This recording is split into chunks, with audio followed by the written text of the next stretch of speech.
I've been keen to try a sour beer because I recently discovered that it's the only beer that I can convince my girlfriend to drink. I've tried to get her to drink my homebrew and she's always hated it. We were recently at a brewery bar in Cheltenham and she drank a sour and loved it. I want to make a sour and see if she'll actually drink it. So sour beers have grown massively in popularity recently. Some breweries have really experimented with piling on as much fruit as possible and have given some of their customers grenades, basically.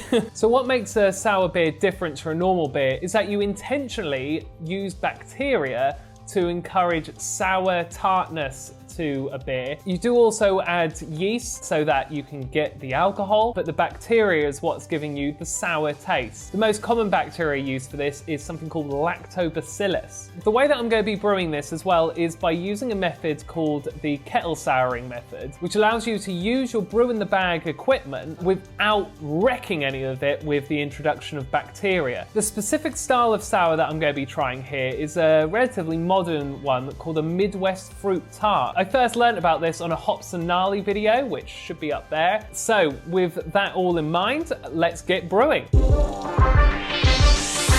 As always, the first thing I did was to prepare the water, pouring 30 litres of it into my kettle. I decided not to alter my water chemistry. As you can see here, I used this brew day to do some testing of using my attractive head cam. Into the water, I stirred a Camden tablet and left it for 30 minutes so to allow chlorine to leave it. Then I started heating the water up to my target temperature of 72 degrees. And whilst that was heating up, I measured my grains. It was simply 5 kilograms of pale Maris Otter and 750 grams of Vienna Malt. That's it. The full recipe is in the description. Once the water was up to temp, I added my grain bag and grains, making sure to stir regularly to stop clumping. The grains reduced the water's temperature to my target mash temperature of 67 degrees C. I used a thick blanket to help avoid too much heat loss and gave the grains a good stir 30 minutes into the mash. And after 30 more minutes, I checked the temperature again and started stirring for 15 minutes so to get all the sugars out of the grains. I then drained the grain bag, squeezed it and let it drip for 15 minutes. Whilst doing this, I knocked my camera and gave us this jaunty little angle. It was then time for me to try out my latest bit of kit, this wonderful pH meter. pH control isn't absolutely vital when it comes to brewing beer, but it is very, very important when you were brewing sours. I spent ages researching which pH meter to get, and I ended up going with the Opera Instruments A1209 pocket tester, a link to which is in the description. My first job was to get it calibrated ahead of testing a sample of wort I'd put in the fridge to cool. For this recipe, I needed to have a pH of around 5.3, so with this 5.8 measurement, I needed to reduce the pH little with some lactic acid. This is the point where things begin getting very different compared to a normal brew day. Instead of getting the wort boiling, I shut the lid and left the wort for a few hours so to cool it to 32 degrees C. Later in the day, it was time to add some lactobacillus, the bacteria that helps sour a sour. I opted for the more budget-friendly option, Yakult. It's packed with good bacteria and it's a fraction of the price. I believe in America you can use a brand that's similar called Good Belly here, but I've never used it because I live in the UK. It's then time to leave it for a few days whilst taking regular pH readings. Once you get to a pH between 3 and 3.5, you know that it's sour. Now mine was just shy of this, but I had no other time to brew, so I just had to go for it and start boiling.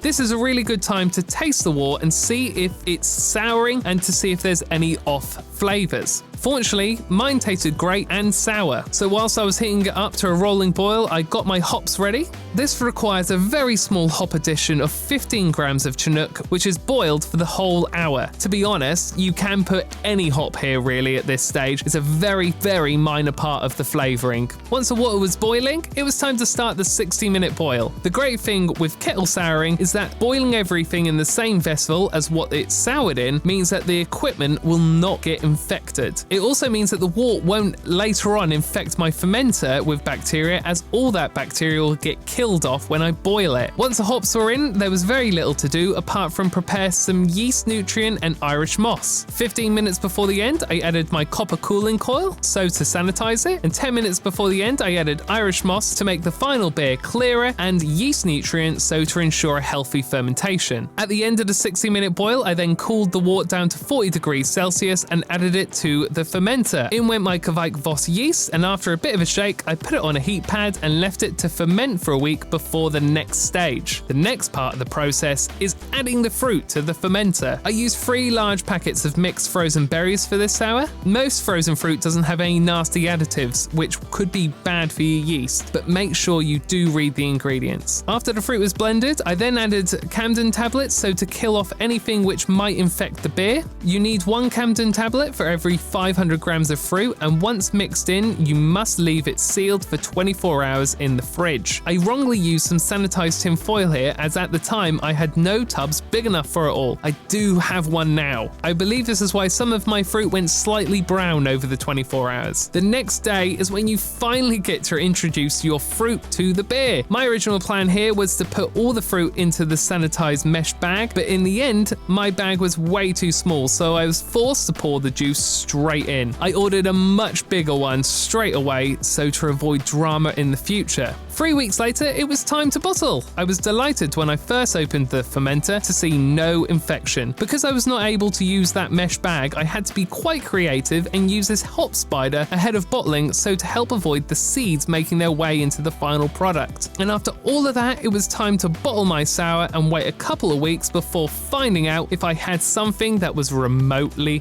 drinkable. So here it is. This is my sour. As you saw in the video, it's quite a stressful experience, especially when you're doing it the first time. Loads of different steps that can go wrong, and I honestly thought that this was going to be horrendously infected, but it's not. Look at that. Beautiful little head. It doesn't stay for very long, but it is in existence, and it's on its way out. I think that's normal for sours. So hopefully you can see it in the video here is how ridiculously clear this beer is. It is probably the clearest beer that I've ever made, which really surprised me because of all of those seeds and all of the various bits of matter that came from the berries. I was convinced this was going to be hazy as. I've already brought a new mesh bag, so I'm really looking forward to the next time I make a sour and don't have to panic so much when I add the fruit. So, aroma. Smells sour, smells like berries. Let's taste it. Ooh.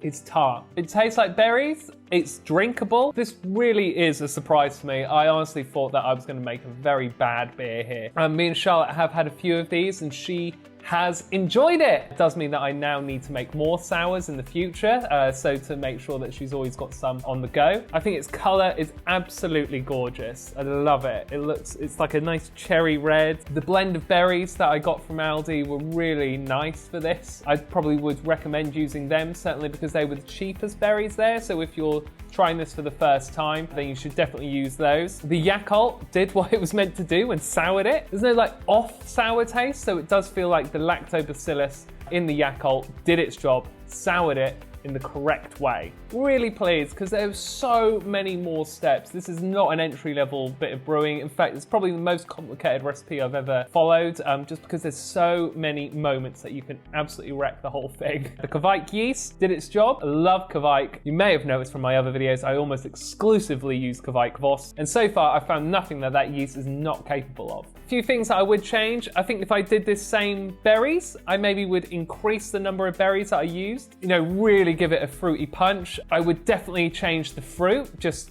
to see what different fruits do. Maybe a mango one. I think that could be really tasty. Pineapple. I think a pineapple sour could be nice. The Yakult is so much cheaper than buying specific brewing bacteria, and it did the job. So let me know, what are your experiences with making a sour? What fruits have you used, and what fruits would you recommend I use in the future? Have you ever done any blends of fruit that I should maybe experiment with? If you enjoyed what you just watched, then give it a like, subscribe. This channel is still quite new, so I need all the help I can get to get this out there. Thank you so much. I really appreciate the time that you spent watching this video. It means a lot. Catch you on the next video. Cheers.